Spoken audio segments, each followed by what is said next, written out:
Hey, here's everything I know about teaching creativity.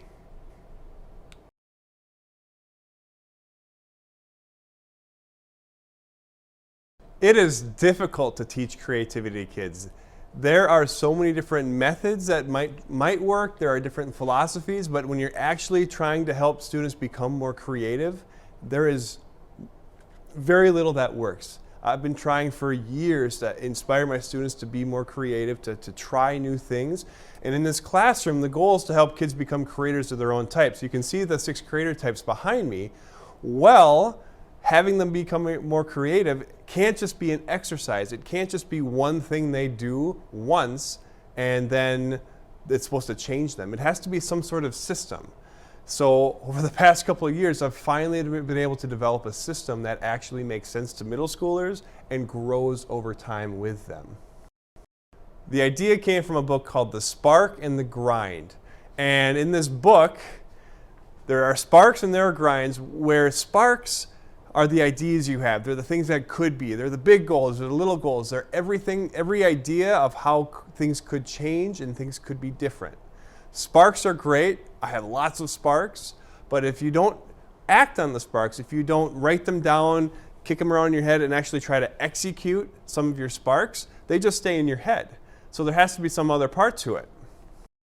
The other part is called a grind. So a grind is the work you're putting towards your ideas.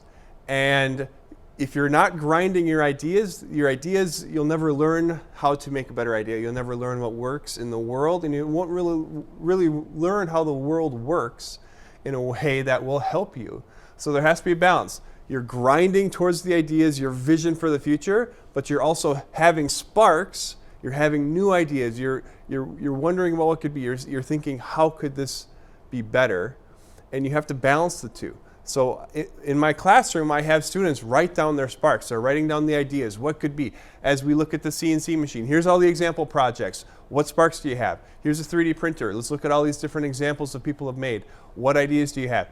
Then, when it's time to actually get to work, those are grinds, and they start to write down what they're grinding and what they're working on and how that's going.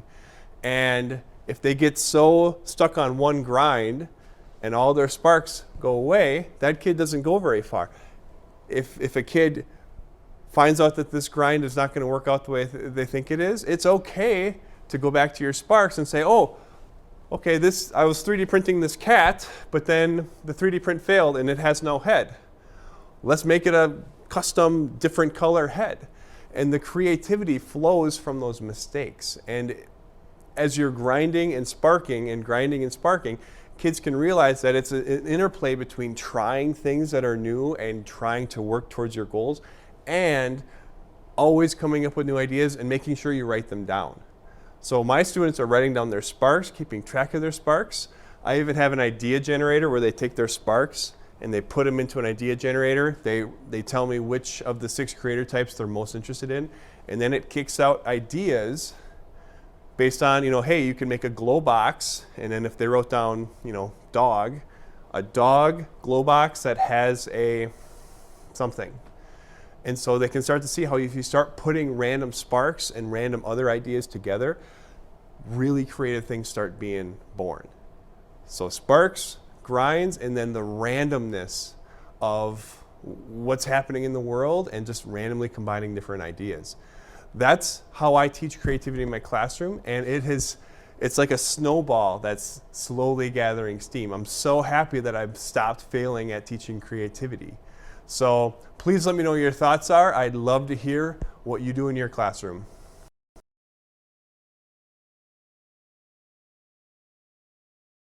So my name is Peter Johnson. I'm the Innovative Arts teacher, and I made Puzzle Shift Create, which focuses on mindsets, technology, and creativity.